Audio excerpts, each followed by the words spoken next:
Je voulais te parler des faux gourous.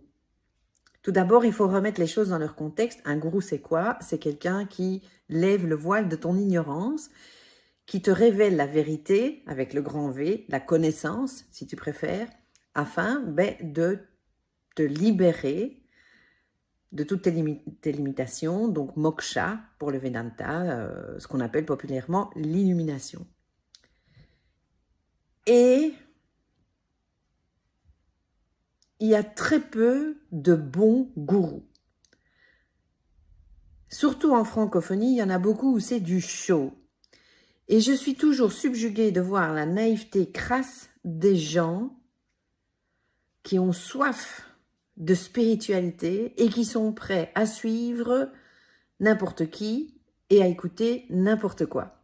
C'est pas parce qu'un mec met une robe blanche, a une longue barbe, te dit des namastés chaque fois qu'il te croise, joint les mains pour communier avec Dieu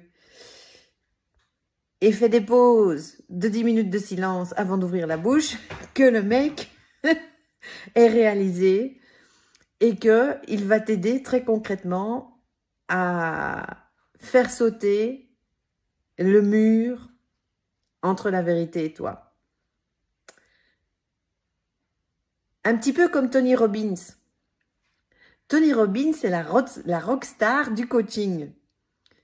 Mais en fait, le mec, il n'a pas grand-chose à dire quand tu l'écoutes. Ouais, ok, il y a quelques clés sympas pour les gens qui partent de nulle part, c'est très bien. Mais si tu regardes son vrai atout, il est où? Il est dans son charisme, dans sa posture de leader, dans sa grande gueule. C'est un magnifique orateur qui sait soulever les foules. La plupart des gourous, c'est la même chose. Ils parlent beaucoup pour ne rien dire et ils profitent de cette énergie de foule dans leur sangha, la communauté qui se crée, le groupe qui se crée, mais en réalité, c'est très creux. Et c'est pas eux qui concrètement vont faire avancer les gens. Bon, c'est toujours très sympa. Hein.